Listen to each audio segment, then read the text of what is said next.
Я хотела бы отметить, что мы работаем прежде всего с самыми обычными татарами, с людьми, которые не включены в какие-то татарские национальные общественные движения, какие-то организации. И мы их просто спрашиваем о том, насколько, прежде всего, мы их спрашиваем о том, насколько для них важно ощущать себя татарином, ощущать себя татаркой, представителем татарского народа. Вот эти вот наши массовые социологические опросы показывают, что по порядка 85-90% татар, живущих в самых разных регионах, говорят о том, что они никогда не забывают о своей национальной принадлежности.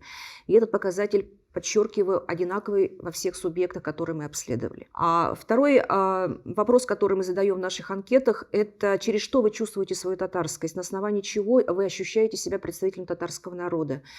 И во всех субъектах федерации и в ближнем зарубежье нам говорят о том, что я чувствую свою татарскость через татарский язык. Я чувствую себя татарем через обряды и праздники, традиционную культуру, которой я придерживаюсь. Третий компонент – это религия. Очень часто наши респонденты говорят о том, что я чувствую себя татарином, потому что я мусульманин. И четвертый компонент, очень важно, это историческое прошлое. Независимо от того, где бы татары жили, они всегда говорят о том, что нас объединяет общая история, глубокая, очень важная, масштабная история нашего народа. И это очень сильный компонент, который подпитывает этнические чувства татар. Вот эти 4 компонента, если как бы абстрагироваться от татар, в принципе, наверное, можно говорить о том, что они характерны для любого народа. Скажем, чуваши, евреи, марийцы могли бы тоже сказать, что они чувствуют свою национальную принадлежность через язык, через культуру, через историческое прошлое и религию. Но очень важно понимать семантику этнической идентичности, семантику вот этих компонентов, что содержание вот их, какое содержание вкладывают татары вот в эти 4 компонента этнической идентичности. И вот тут мы прибегаем как раз вот к методу наблюдений и включенных интервью, групповых интервью в татарских семьях, когда вот мы фиксируем как раз повседневность татар. И вот очень интересное у нас наблюдение. Мы выявили, что у татар очень важную вот такую посредническую функцию выполняет семья. Семья, расширенный тип семьи. То есть нам татары говорят о том, что они чувствуют свою этническую идентичность через связь с ближайшими и дальними родственниками. Эти родственники очень важны для татар.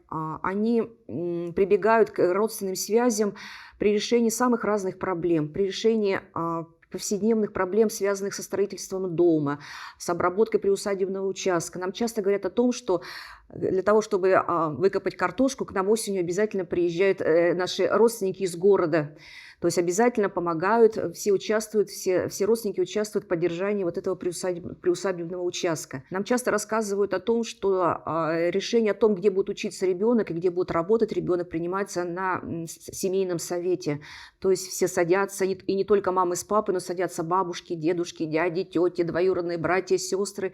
Все они обсуждают и думают, куда ребенок поступит учиться и где он будет работать.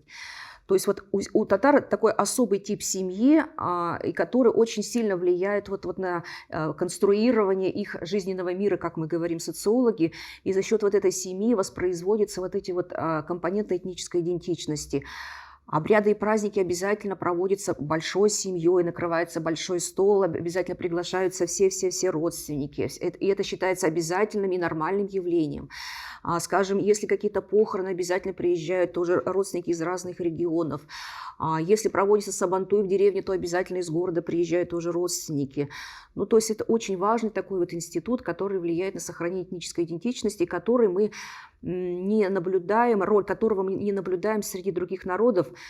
Семья, конечно, она важна и для представителей разных национальностей, но она немножко работает по-другому, этот институт немножко работает по-другому. У татар вот это прежде всего расширенный тип семьи работает очень эффективно на эту этническую идентичность.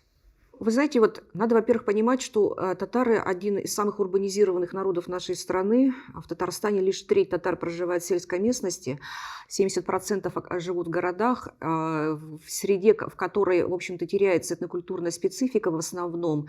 И вообще, в принципе, живут люди более такими глобализированными мерками, подходят к своей жизни. Поэтому, к сожалению, то, что фиксировали этнографы, скажем, нашего отдела в 60-70-е годах, когда в семье открывали сундуки, сундуки там с разными с татарскими одеждами, с разными историческими старыми книжками. Сейчас, конечно, это в городах, естественно, этого нет, и даже уже в селах мы это во время экспедиции уже, к сожалению, не фиксируем. Но мы фиксируем другую сторону этого явления, что у людей огромная потребность, огромное желание и жажда вообще к историческим знаниям, и жажда знать истоки своей семьи. Очень часто вот мы выезжаем, вот те же самые, скажем, сибирские деревни, нам простые сельчане рассказывали о том, что они сами просто заказывают в архивы или сами пытаются найти какие-то архивные источники для того, чтобы воссоздать свою историю своей семьи. И делают они это по собственной инициативе, не по указке сверху, потому что у людей вот действительно большой интерес найти свои корни. И это вот такое явление на самом деле очень характерно не только для татар, надо подчеркнуть, но и для других народов нашей страны. Вообще социологические исследования вообще фиксируют вот этот рост этнического самосознания у всех народов нашей страны и большой интерес к истокам. Это характерно не только для татар, это вот, ну, видимо, ответ на глобализацию, которую мы сейчас вот все наблюдаем. Людям очень важно сохранить свою специфику, сохранить свою особость, подчеркивать свою особость. И люди всячески пытаются это сделать. И татары в этом смысле не исключение.